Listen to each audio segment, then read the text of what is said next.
So is everybody having a good time? Conference is winding down now. It's got this lecture and I think one more after this one left over. So it's been a great weekend. I've had a lot of fun out here. Looking over the crowd today, I see a lot of familiar faces. So hello to everyone if I haven't had a chance to talk to you. And if I haven't met you before, let me introduce myself. My name is Brett Neilson.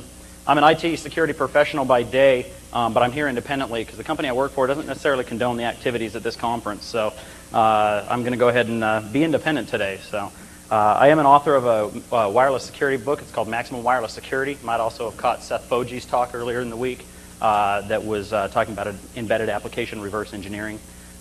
He's also one of the co-authors of that book. So if you haven't picked it up, pick it up. It's a good book. It's got a lot of good information on wireless security and whatnot. So with that, let's go ahead and get talking about malicious code on wireless networks. What I'm going to introduce today is more of kind of a proof of concept. You're not going to see a major whiz-bang tool or anything, but it's some ideas that I've been going over and thinking about working professionally in my day-to-day job, and some concepts that have kind of come up as far as what could potentially come up in the future on some wireless networks, and also what has come up in some other areas. So we'll start off by talking about wireless technology, networks, and devices. We'll move into defining wireless threats. We'll talk about why malicious code can spread on wireless networks. We'll look at some of the vulnerabilities associated with that, some of the reasons why it makes it a little bit easier for the malicious code to travel. The economic impact and potential damages to your companies or your networks as a result of these malicious code files traveling on the network. And then we'll talk about protecting against these malicious threats. So let's first do a quick overview of wireless technology. I'm sure most of you are probably familiar with wireless as a whole, but just to make sure everybody's kind of on the same playing field, we'll go ahead and review some of this stuff real quick. First of all, we have to identify what exactly is wireless. Everybody uses this term kind of openly. It says, oh, it's wireless. Oh, it's wireless. My computer's wireless. I'm wireless. But nobody ever really says what exactly wireless is and what it means to be wireless. So Merriam-Webster, when I was trying to figure this out, I said, okay, well, let's go see what the dictionary says. Basically, it says having no wire or wires. Pretty self-explanatory, right? That's wireless. But wireless can be a lot of different things. The basic components of a wireless system, there's three main components. You've got the antenna, which is basically like a conduit. It's the thing that would connect to your transmitter that's going to send the RF signal or the radio frequency signal to the receiver on the other end. Without those three components, you don't really have a complete circuit, and you're not going to be able to send the data back and forth. So those are your three main components of any wireless system. So who's using it? Everybody is using wireless. Every day we all use wireless, and we've been using it for a long time. It's nothing new.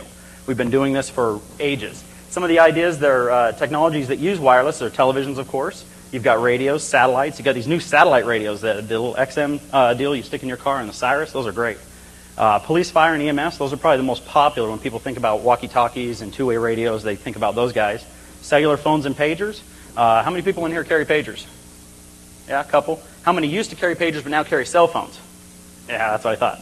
I used to work in the paging industry, so that's always interesting to see how many people are still carrying pagers and how many used to and are now on cell phones. So, building access cards, little badges that you use, the proximity cards to get in your building. Some are swipe cards, but others are the wireless badge cards, which are kind of like an RFID system along the same lines of the automatic toll collections or toll tags. Anybody use toll tag systems where you pay a monthly subscription, or you have a credit card on file, you put the little thing in your window and you can drive them down tollways and you don't have to throw money out the window. You just have it deducted from your account conveniently. So I think it goes along the same lines of the slot credit card things. That way you don't think of the money when you're driving up and down the street. So, but we'll look at some of the more on these technologies here in a second. Another thing is mobile data terminals. These are becoming more and more popular, and I'm sure as I'm curious, I'm sure several of you are curious as you pass by these highly outfitted police cars and comm vehicles. You tend to kind of look in the window and say, hey, what's this guy got? The mobile data terminals that are in a lot of law enforcement vehicles, they are also showing up in police and fire, EMS, and all kinds of construction workers as well are starting to use these mobile data terminals because of their capabilities. Anymore, they're actually more of a laptop than a mobile data terminal. As you can see in this picture, he's actually got a laptop there, and in most situations, those laptops can be undocked and then taken into the office to fill out reports and things like that. The nice thing is it allows instant access to the dispatcher data. So the dispatchers, especially within police and fire, have a queue of calls, and they basically rate them on a priority of which one. A gunshot's obviously more important than a cat stuck in a tree. So they rate them in a priority and dispatch them. But when people are in off time, they can go look at that queue and pick the calls that they want to take, and then go ahead and self-dispatch themselves out to those calls. So in that, they're using these mobile data terminals. Now, originally, they were first set up when you get pulled over, the police get on their radio, and they would call back to the dispatcher and read back your license information and all that, and check to see if you have any wants or warrants or anything like that. What they're starting to do is use those on mobile data terminals. So they've gone off of the radio because there's a lot of sensitive information that's transmitted over the air that way. And if you had any kind of Radio Shack scanner, you could listen to that sensitive data being transmitted over the air. So you could quite frequently listen to your neighbors and see if they are getting pulled over for anything, and find people you know and listen to basically their criminal records come transmitted clear voice over the air. So they moved over to mobile data terminals with the indication that it was more secure. Up until recently, it was actually legal to monitor mobile data terminals. So you, with the right equipment, you could hook it up to a scanner and a little decode program, and you could have your own little mobile data terminal sitting in your house or in your car and watch the same data that all the police are watching. So it really wasn't that more secure. Now they've changed the laws since then, and it's now illegal to monitor that and illegal to have have or sell the software, I believe, that allows you to do that. So it's changed a little bit. One of the new features that's coming out, or that I've started to see talk on, is live video monitoring. And this is kind of a cool feature. It's a really neat idea. What that allows the police officers or emergency workers to do is look at live video streams on their laptops in their vehicles. The idea behind this was, a lot with like the Columbine school shootings and things like that, that the police could arrive on scene and pull up and look at the video streams of what's going on inside the school. That brings up some interesting ideas. They also talked about doing it at banks. So if there's a bank robbery, they can pull up and start looking at the video cameras inside the bank, their own surveillance systems. Because what a better tool for them to have is to look inside that building. That would be ideal. I mean, theoretically, they might have somebody on the phone being able to tell them stuff, but if that isn't available, they can pull up their own cameras, control the cameras, and look at the video. But now you have questions about other people being able to pull up in their cars and look at that video as well. So the live video monitoring is also used here in Vegas. I've seen a couple specials on like Discovery and things like that. I'm sure most of you have probably seen it, about a gentleman that's kind of a private investigator for the casinos, and he tracks people that cheat on a regular basis at casino games. And what he does is he's got a cellular link up with his laptop in his car. The casinos will call him and say, hey, I want you to check out this table, and they'll start piping the video to him as he's driving up and down the strip. He'll pull over, I would hope, watch the video stream and say, yep, you've got Johnny pulling this kind of card trick at this place. You need to go ahead and pick him up. Or he'll look and identify him, yep, you have so-and-so in your casino. Keep an eye on him. And he's a private consultant that works for a lot of the hotels. And he's using actually a cellular link back and forth, which is a little bit different than what we're talking. But it still kind of applies. That they're still streaming that live video. So mobile data terminals are actually becoming very popular. They're getting used in all kinds of different methods and management to go about people's daily business. Cellular technologies. Let's go over these real quick. We all first started with the first generation 1G cellular. How many people had an old cell phone, one of the big brick phones? Did anybody have one of the big bag phones?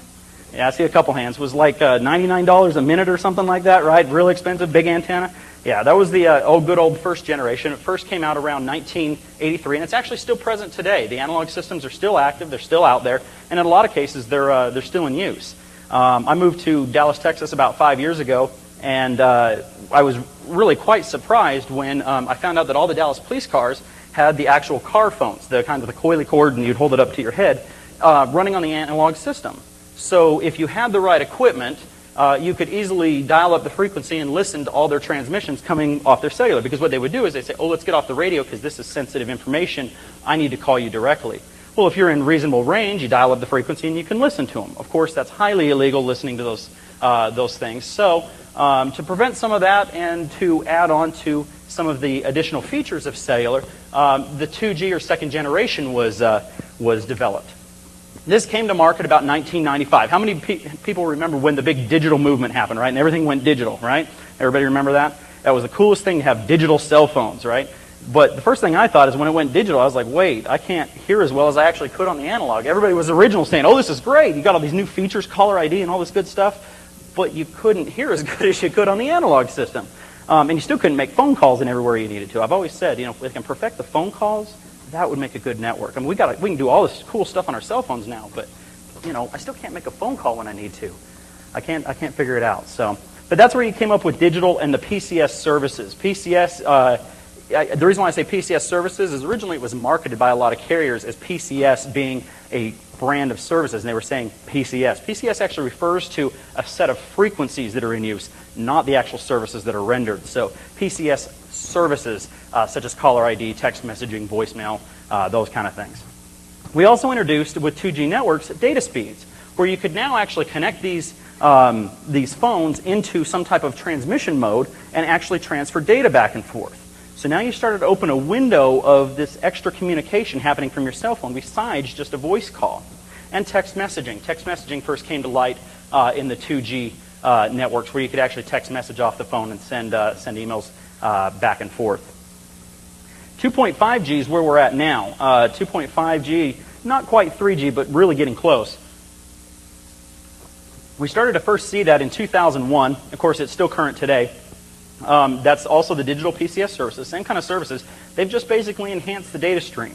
They're changing a couple things. You can get up to about 56K transmissions on there, and this is when you first got real email. When maybe your cell phone now has an email address where you can, whatever at Verizon or whatever at AT&T, and you can actually send email messages to and from the phone. So that opened up a whole big can of worms there for vulnerabilities and all kinds of other things. 3G is the messiah. That's where we're going. That's the big promise. Our other people in this audience that are not from the United States might already be enjoying some of the benefits of 3G, but us here in the United States, since we're kind of behind the times on things, we're still working at getting there. So I think Sprint is probably the closest, if not. I'm not sure exactly where they are. I think they claim they have some 3G services, but a lot of people are doing CDPD and other things, which are really the 2.5. But 3G is actually really neat. If you haven't looked at it, look it up. There's a lot of cool features, a lot of cool examples of some phones and things that are coming out. But it's promised 2002 and beyond, and it's currently in progress of being built. Data speeds of 144K and plus. Basically what they're doing now is, you know how they've got all these little camera phones that you're taking still pictures? They're promising us live video on the phones. So you'll actually not record the video and send it. You'll do live video. So you'll be able to watch whoever you're talking to, and they'll be able to watch you all from the palm of your hand, which is kind of cool. There's a lot of advantage to that. Think about the possibilities of remote reporters being able to do remotes without having to have a big camera crew and a whole big truck with them. They go out and get on a cellular link, and they basically hold their phone out there, and they can talk back and forth and do their remote report. So that's definitely some good advantages coming of that with the live video and audio, plus the increased data speed, so you can do all kinds of data transfer. Still not our regular Ethernet networks or wireless networks, but it's definitely getting there. So 802.11 networks. How many people run an 802.11 network at home or at work? Yeah, that's what I figured, pretty much everybody. How many people have had a lot of luck with the 802.11 network here and being able to get internet access? Yeah, there's like 3 people in the audience. So you guys are the lucky ones. 802.11 is definitely growing in popularity. It first started off with just base 802.11. How many people remember Symphony? Anybody have a Symphony system? Yeah, hardly anybody, right? Symphony was one of the first 802.11 devices that you could buy. You could buy the little wireless cards and I don't know if they called it an access point at that time or not, but the little device that would connect into Ethernet. And that would allow you 1 to 2 megabits of data transfer wirelessly, which was the first time you could kind of free yourself from the Ethernet network. And it ran on the 2.4 gigahertz spectrum. 802.11a and B, those kind of came out around the same time. 802.11b was first to market, but 802.11a was actually, I believe, standardized first. They had some complication issues which brought it out a little bit after the fact. It came out at 54 megabits, and it's 5.15 to 5 gigahertz in frequency, so it's actually a very high frequency. 802.11b, that's by far the most popular right now.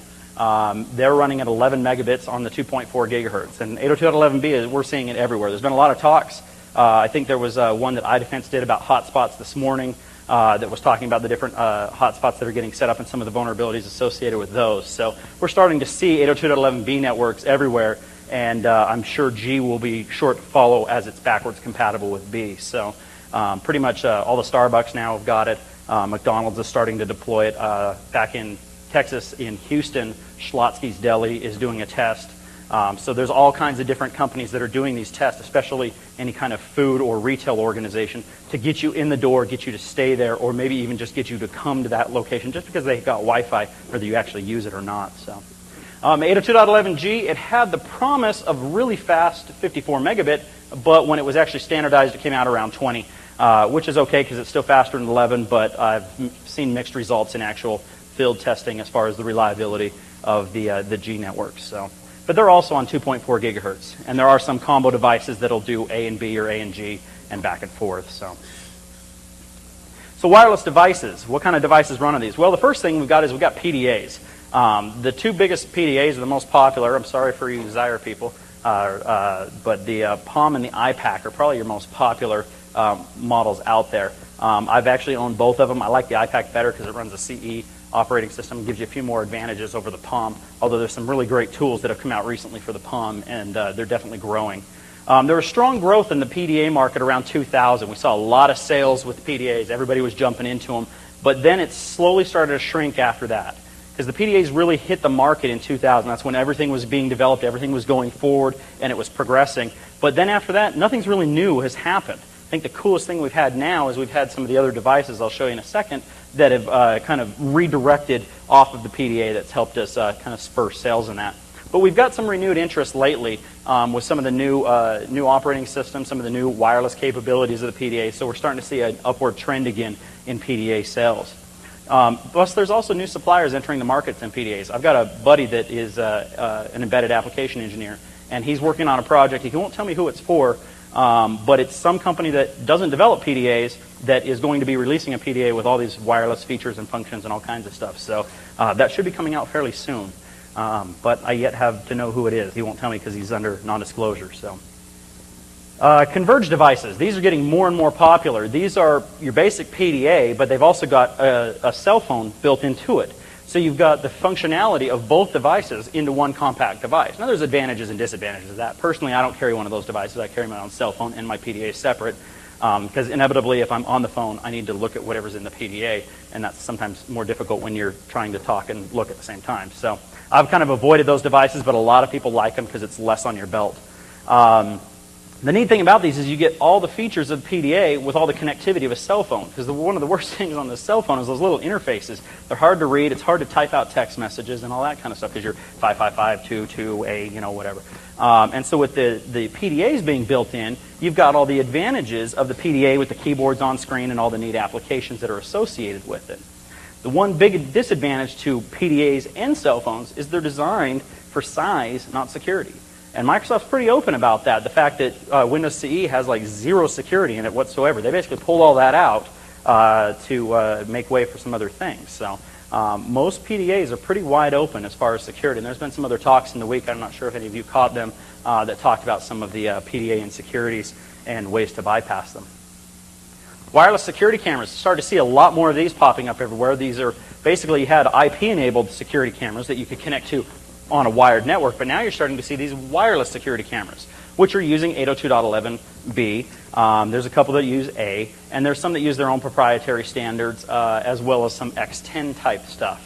The neat thing is, I'm sure everybody in here is familiar with war driving. There's a variant of war driving that you actually use some wireless equipment to go out and steal or watch the video signals coming off like the X10 cameras. So people are using these to watch their babies and their kids at their house, or watch their wife, or whatever. And you're able to pull up in the front and look at the video signal on these things. So it's they think it's all nice and private in their house, but they forget wireless tends to go out a little bit further. So it is still a vulnerability with these wireless cameras as well, because they definitely transmit outside of their perceived area. And RFID devices, I talked about these. These are something I'm kind of playing with now. RFID devices are like the toll tags. I've recently read an article that Walmart is looking at getting rid of the barcode system and putting RFIDs on all of their products, which, I mean, if you think about that, that would be kind of interesting, because they'd be able to push a button and there'd be like an access point type thing in the middle of the store, and boom, it would go out and take instant inventory of the entire store. So what if I walk in with a cool little RFID generator type thing and set it on the shelf, and all of a sudden they got 20,000 bottles of pickles on the shelf? So there's some interesting ideas. Or just the opposite, you could do some type of jamming thing where it would say they don't have it and block the signal. So then they order the whole store again. All these trucks show up and they've got nowhere to put their inventory. So RFID's definitely got some interesting possibilities. Instant checkout, you wheel the little shopping cart into a little box. It tells you $29.95 and you're done. Because they got the self-checkouts now where you take all the stuff out of your, I love that stuff, that's really good. You pull that out and you beep it over the thing yourself. But now think about it, you just take the little cart, you put it in a little box, and it tells you instantaneously what's in the box. So RFID is definitely going to be something to look into. It's coming. They are wireless networks. They're things that we need to look at because there would potentially be vulnerabilities within them. So let's look at some of the wireless threats that we could face on some of these wireless networks.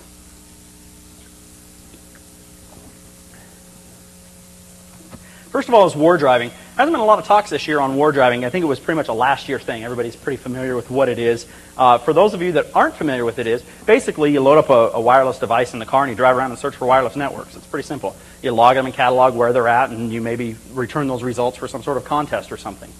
War driving does not actually involve connecting to or exploiting that network. It's simply just finding it. So it's kind of a threat because if you have a wireless network, you don't necessarily want everybody to know you've got it. Because that could lead to other stuff down the road that isn't really involved in war driving, but could lead to attacks. Also, if people are snooping the data off there, you can find other things. So data snooping, if you open up a wireless capture device, any type of sniffer that would capture the wireless packets, you can start to see MAC addresses, IP addresses, and start to get a general idea of the flow of traffic on the network, regardless if it's encrypted or not. Jamming, disrupting legitimate signals. This is something that's really common. There's a kind of a funny story that I heard. I used to live in Utah, and there's a really popular taco place that is a fast food restaurant, and they have the little wireless headsets that they talk to you in the drive-thru. Well, it happens to use a really common frequency in the 100 megahertz range, which is a common business band frequency. And there were some individuals that didn't want to, how should I say this, wanted to cause some problems for the taco chain, and took a signal on the 400 megahertz, which happened to be paging, and if you've ever heard that, it makes a whole bunch of noise, and it's really loud, and crossband repeat it into the drive-thru. So anybody pulling up to the drive-thru was greeted with this, and they couldn't talk to the person, and the person inside says, hello, can I help you? They can't hear anything. They can hear the person ordering, but the other way it wouldn't happen. So jamming or disrupting the legitimate signals over drive-thrus or wireless networks or cellular networks or any type of wireless communication. Insertion attacks, unauthorized clients, NAPs. I added AirSnarf on here because I watched that talk. How many of you went to the AirSnarf talk? That was good, wasn't it? I love that. That's going to be a great tool. And so unauthorized clients and APs, that's always been a threat. If you got other people bringing access points into your environment or wireless cards or something, you can definitely run into issues with that. And so AirSnarf is going to be a great tool for that stuff. So defining wireless threats, continued, malicious code. Malicious code's kind of broken up into some different areas. First, we've got viruses. Now, everybody says, oh, I got a virus. It's not necessarily a virus. There's virus, there's network worms, and there's Trojans, and there is differences between them. A virus is basically a small piece of code that can replicate itself. That defines a virus. It doesn't do anything else. It doesn't call other network shares. It doesn't have a payload wrapped inside of a fancy wrapper. It replicates itself. That's a virus. SMS and URL attachments are good ways of spreading these on cellular networks, as well as email and things like that. I'm sure we all get email warnings from other people saying, oh, don't open this attachment because it's bad. Worms propagate and can copy themselves onto other disks. So these are the common viruses. The talk before this one talked about a lot about network worms and gave some examples of the network worms. A lot of times these programs will masquerade as a valid program. So it'll be something saying, hey, you got this neat little fun greeting card from your best friend. You'll go ahead and double click on it and launch the worm on your network. Trojans are a program that launches other programs or code, right? It doesn't necessarily mean it's bad. It just isn't usually used in the best of light. A lot of spyware and adware will use a Trojan-type package where it will be bundled in with something else. So you'll say, oh, I'm installing the Whack-A-Mole program, and all of a sudden it drops something like NetBus on your system, and you're unaware that that happened. So they're usually bundled with some type of valid program, so the user's usually not aware that a Trojan exists. So these are some of the emerging threats that we've seen so far with the wireless networks. Or wireless devices. First came the Liberty Trojan, which was on the Palm Pilot. That was back in September of 2000. Basically deleted applications, but it was unable to actually replicate itself. It went on there and caused its problems and went away. And so it wasn't able to bounce around from machine to machine. It basically had to be sent to you. So that's why we didn't see a big spread in that. Then the next one was the first automatic dialer, which was actually seen in Spain in about January 2001. This would cause phones to be able to automatically dial other phone numbers. So you'd open the SMS message, click on the link, and your phone would dial another phone number. So not short after that, we saw the 911 virus. There's about 50 different names for this thing, so I just put 911 virus. April 2001, that was sent over 100,000 phones, and everybody that got the text message clicked on the link, and their phones simultaneously dialed the 911 emergency system, and I believe that was in Hong Kong, if I'm not mistaken. Basically, consequently, shutting down that emergency network quite rapidly. Flutter, August 2001, sends unwanted SMS messages. This is kind of like a mail bomber, right? Except it's to your phone and SMS messages. And then Phage and Vapor, September 2001, deleted files and basically hides applications within the device. So let's look at why malicious code will actually spread on wireless networks and some of the reasons associated with it. In nature, viruses infect all organisms, even the tiniest of bacteria. So some of the examples of viruses that we might be commonly aware with are smallpox, the plague, and SARS. SARS was really big and was basically spread around recently up in Canada and some of the other areas. And so basically the malicious code in viruses that way are real similar to nature, and there's a lot of similarities back and forth. If you look at the medical side of it versus the technical side, there's a lot of differences and a lot of similarities between the two that go back and forth. So likewise, computer viruses infect all platforms that reach any level of sophistication, which is basically any of our current operating systems, right? Because even though it's Microsoft and everybody bashes on Microsoft, there is a certain level of sophistication you have to admit on those the operating systems. It knows and understands what you're doing when you point and click. Some examples of these viruses are some of the bigger names: Melissa, Lovebug, Klez, and SQL Slammer. So the four main factors associated with the malicious code spreading on the wireless network are protection is poor or non-existent. We'll get into that a little bit more here. Power of the new devices that are coming onto these networks, standardization of the networks, this is a big one, and increased connection of devices. So let's look at poor protection on the network. There's very little protection on cellular networks as a whole from malicious code, very little whatsoever. And on paging networks, same thing. On 802.11, there's zero protection from malicious code there. The Nokia 9000 series phone is the only phone that I currently am aware of that has any type of malicious code prevention built into it. It's got some logic in there that can help detect malicious code and prevent it.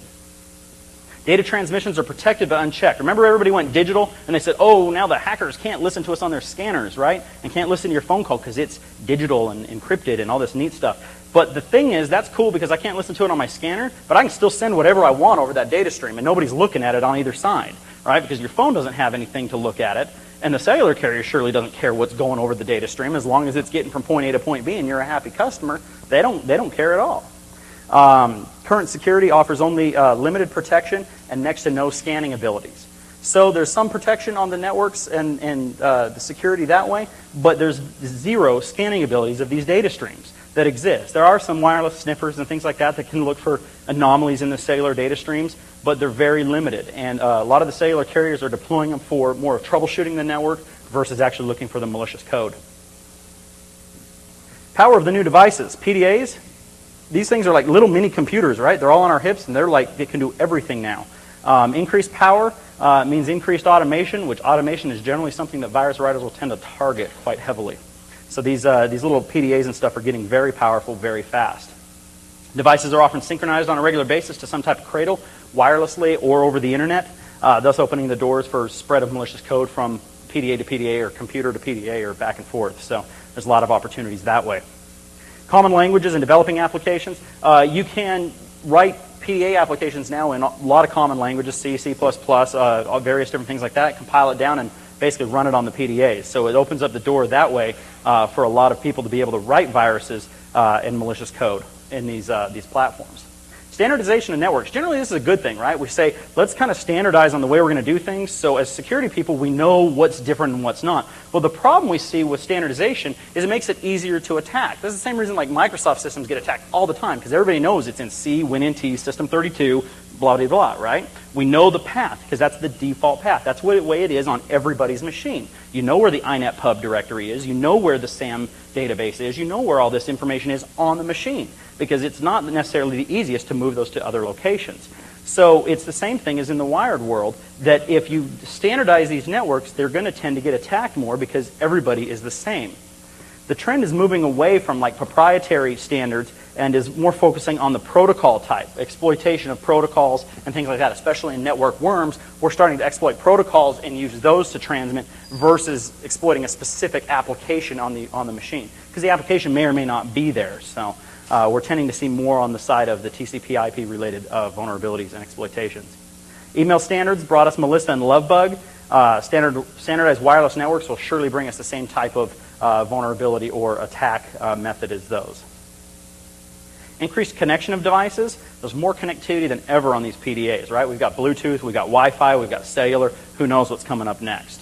So these devices are getting connected to everything, all the time, everywhere. They're connected to our wired networks, they're connected to the wireless networks, they're connected at home and at the office. They're everywhere. And we talked earlier in one of the talks about taking these devices and protecting your network and building this big fortress, but then all your devices go and leave. And they're off at the airport or Starbucks or whatever, and they're unprotected. So then they come back into the protected environment unscanned, unchecked. Allows for multiple ways to internet and email. You've got all these connectivity devices or connectivity methods through cellular and other technologies, and now all of a sudden you can get to the internet just about any time, anywhere, especially with some type of cellular link. And the increased popularity of SMS and MMS messaging. We don't use it here a lot in the United States, but man, they use it like crazy in some of the other countries. That's all they're doing. I just saw a thing that in Japan, they're developing a keyboard that's the layout of a phone, because the people there are able to type faster with their thumbs on the phone than they are on a standard QWERTY keyboard, right? So they're making these little USB things that you hold in your hand and you thumb drive the whole thing, you push on the buttons, because they're quicker to type on than they can on a standard QWERTY keyboard. So it's kind of crazy, a little USB keyboard. Kind of fun to have and maybe try out, but I don't think I could do it. So let's look at the economic impact and potential damages associated with malicious code on these wireless networks. Basically, the damages are as follows, and they're pretty straightforward. Users receive unwanted messages, a lot of spam, things like that coming out. Devices are unwanted. Data in the devices is erased or stolen, which could be causing you problems if you have important files or whatnot on your devices. The device itself becomes unusable as a whole. The network slowdown or congestion, similar to here, everybody's launching attacks on the 802.11 network, so nobody can do anything, right? Everybody's trying to get on, but everybody's sending disconnects and various things like that to prevent you from using the network whatsoever. Network performance suffers as a whole, and this is a big one, especially if you've got paying customers on your network. If you're charging people for access and you've got slowdown and performance issues, you've got all kinds of problems, because all these people are going to be upset at you and want refunds on their service, or might leave and go to the competitor. And then, of course, network intrusion, where you've actually got people surfing around on your network that you don't want to be there. So the impact of those damages, you've got customer complaints, which are never a good thing, because that means you've got higher call volumes coming into your call centers and things like that. Higher turnover for unhappy customers. They're saying, I'm out of here. I'm going over to this other company that doesn't send me 10,000 unwanted messages a day. Costs from the unwanted traffic. It might not just be dollars, right? All these calls, let's say you had a bunch of cell phones here call another foreign country. There's going to be a financial cost associated with that. But those customers, when you try to stick them with the bill, they might leave and you're going to lose their revenue altogether. And those customers, you might also have some problems with hardware that get affected during that transaction as well. Drop calls and sessions, that's the worst thing on cellular networks. You get a lot of dropped calls, would cause a lot of problems there. Uninfecting and cleaning devices, that's a big expense. And then purchasing new technology to prevent those type of attacks going forward. So it's estimated that $43 million in damages will be done in 2003 due to malicious code on wireless networks. That's going to estimated to go up in 2004 to $212 million and $471 million by 2005. So you can see there's a lot of financial responsibility associated with the vulnerabilities of these networks and where we might be going and the potential that exists for exploiting these. So what needs to be done? Basically, the protection needs to be implemented at every point. I mean, this is kind of common sense, but it's not done. Devices, switches, towers, COs, everything needs to have scanning, it needs to have monitoring, it needs to have checking. People need to be looking at the log files, we need to be looking at the data streams. We need to be verifying everything in and everything out. If we're not, it's not going to happen. We're not going to be able to provide the protection that we need. Mobile operators need to start offering scanning services to their clients and need to start scanning the data streams. This is what we were talking about. It's all digital, so nobody can listen to it, right? You can send anything you want over the pipe because there's nobody checking either side to make sure it's valid as long as it conforms with the cellular data. This is already starting to happen with DSL and cable modems. They're now offering antivirus scanning remotely. So if you're a DSL subscriber, I think AOL offers it and maybe Time Warner, I'm not sure who all the carriers are. I know AOL offers it. that if you have their services, they'll scan remotely for viruses and that because you're a broadband subscriber. So we need to start seeing this on the cellular side networks, and these hotspot networks like Starbucks and T-Mobile need to start doing that as well and offering these services to their customers that are connecting up. Delivering a solution now rather than later could save millions of dollars. We saw that the dollar figure a few seconds ago. If we deliver a solution now and start to protect against us now, we could potentially avert that from happening in the very beginning and avoid that whole thing at the very beginning. And AV vendors need to step up to the plate. Frankly, this is kind of an AV issue, right? We've got all this malicious code that we're talking about, but to date, there isn't an AV vendor out there that's providing any kind of cellular scanning for malicious code, right? We have very little AV vendors that are providing anything on the PDA. Some AV vendors are doing a passive thing where it only scans when you sync, but what good's that if you're wireless and remote? A company called AirScanner out of Dallas has released a product that actually does active scanning on the PDA, specific to IPAC, I believe, that will scan continuously on the PDA itself while you're there. So as you're accessing files like a traditional virus scanner, it will actively scan those files and things like that. So the technology is going there, and the AV vendors are going there, but they're not there yet. They need to step up to the plate and do it a little bit faster. Mobile operators and device manufacturers need to have plans for addressing thousands, if not millions, of simultaneous infections on their network. Think about that, the 911 virus. All those people are calling 911 simultaneously. They need to have an action plan in place right now. And you guys on your 802.11 networks, think about this. If somebody comes in and starts doing a denial of service attack, you need to have a plan in place of how you're going to respond to that and how you're going to stop that.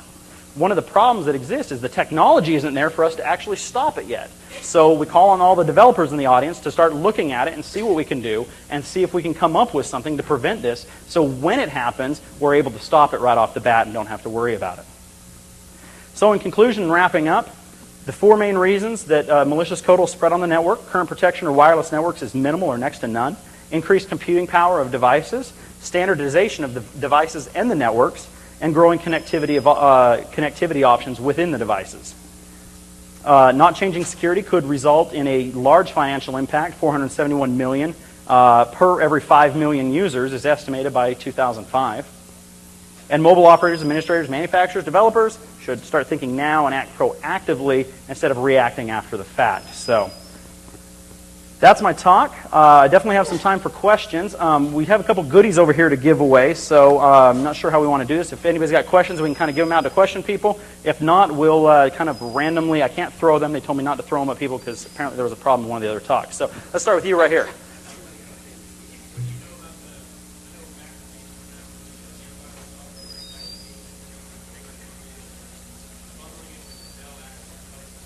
Sure.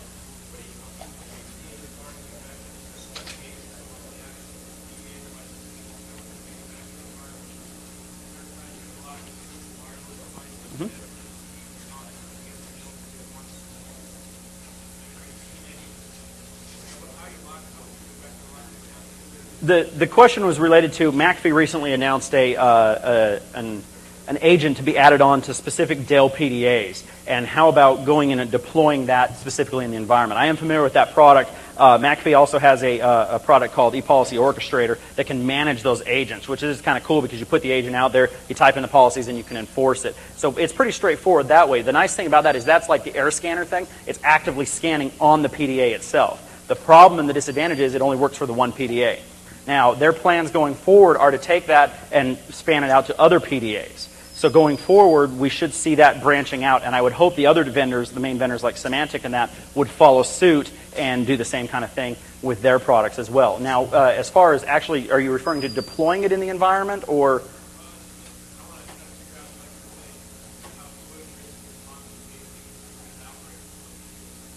Sure. Well, that's the problem. He was asking what should the response be for if there was an outbreak. The problem is there really isn't one at this point. That's kind of the idea behind the talk here is we need to, as a group, kind of think of how do we want to respond to these? What do we want to do when these type of events happen? Because malicious code on like 802.11 networks, we haven't seen it yet. Somebody hasn't exploited it yet, but the potential exists there for it to be exploited. So going forward, that's why we need to call on like our developers and our researchers to actually look into this and kind of say what should we do, and how should we protect against that. So if you want to come up, I can give you one of these little guys up here real quick because I can't throw them out. So thank you. Question over here with the sunglasses and the black and white shirt.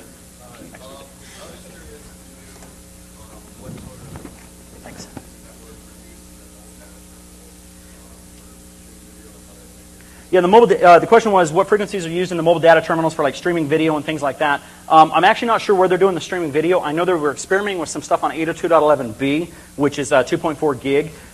Typically, mobile data terminals work in the 800 and 900 megahertz. Occasionally, you'll see them down around the 440, 460 range in that area for the actual just data transmissions back and forth. So.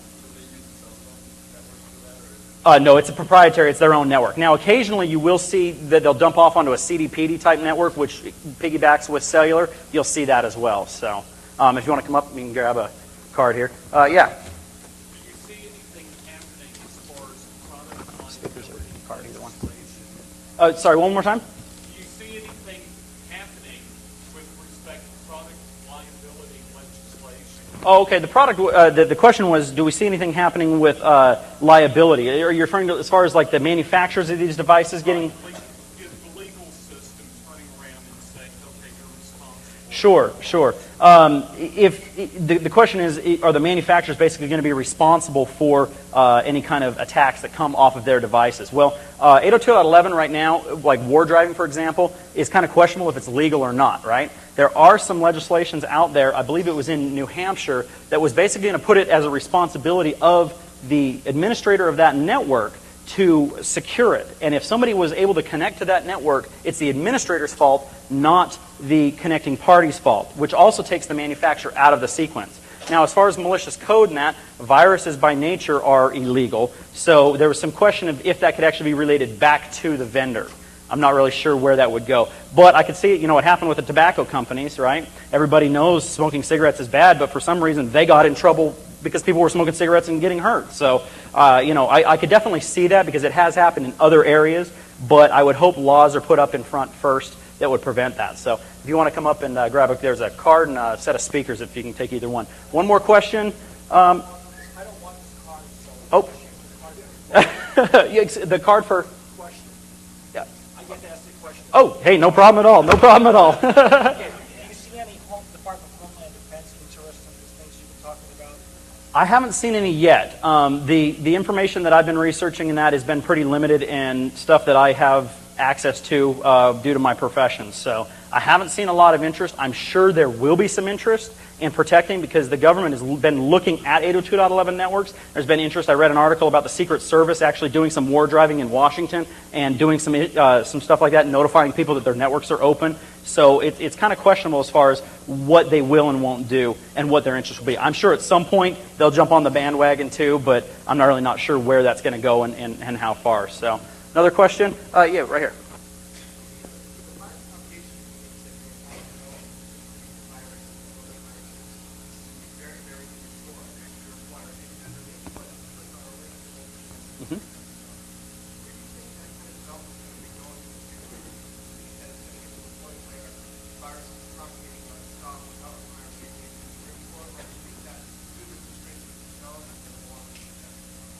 Well, the question was, as far as viruses getting executed, it's a lot of user intervention to execute them, and where do we think it's going to kind of go for going forward?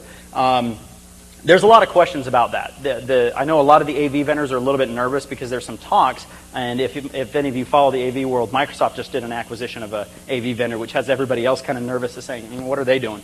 There was talk a little while ago about Microsoft making a secure operating system that was hardware-based somehow, that would actually do like a sandbox and check the validity of the data, which would bring in some interesting kind of questions as far as can it start checking for viruses at this hardware level before it ever even gets up to the software. So, what was that? I know a lot about that. That's what you can do it because you can have that hardware check for an application. Yep, what was that? Go for it. I know a lot about that area because I was recently working for a company that's trying to push that. The idea is you have hardware that can suspend the operation of the operating system. Okay, so Windows is frozen. It runs applications that are controlled by the BIOS, and the BIOS will only allow applications to run if they've been signed by the BIOS vendor itself.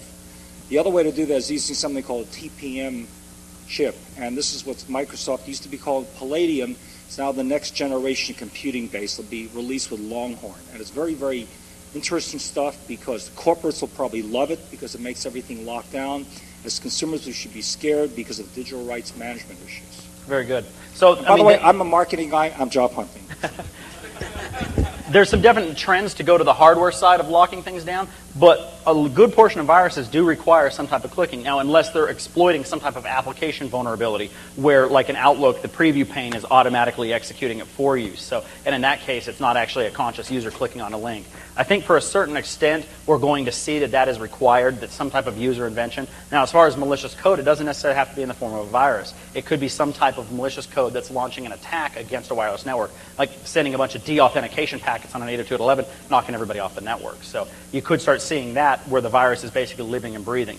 There was a talk about metamorphic viruses, so you could theoretically have a metamorphic virus out there that's going and changing and constantly living, and those are very difficult to stop from an AV vendor standpoint. So does that kind of answer maybe a little bit? All right, so feel free to come on up and give a card. So, yeah.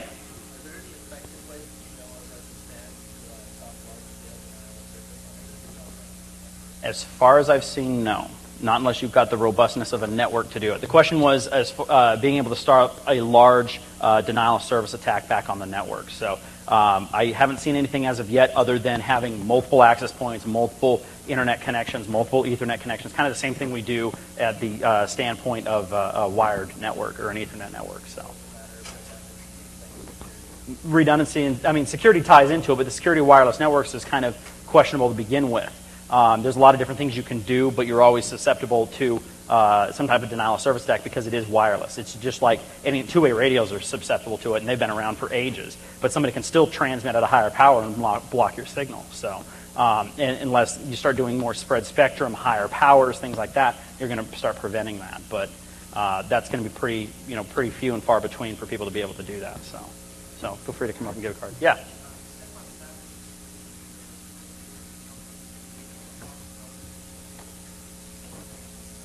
Mm-hmm.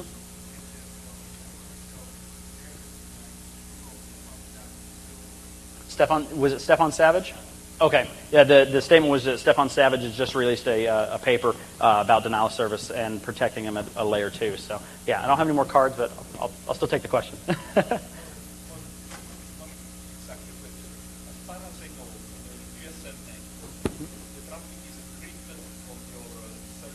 Mm-hmm. Uh-huh.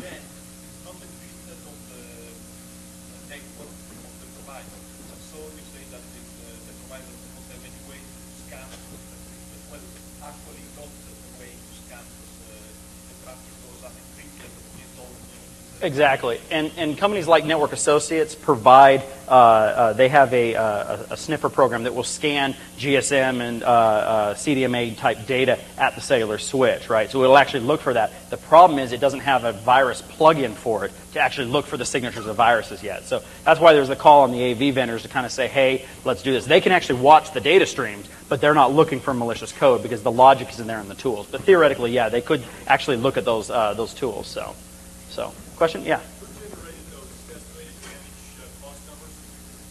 Those came off of was it Gartner Group? Yes, it was a Gartner study that was done at the beginning of this year, I believe, if I'm not mistaken. So if you email me, I can find out exactly. I got those off of off an internal memo that I received, but it was Gartner Group that had it. So, other questions? Good. Well, that's my time. Thank you very much.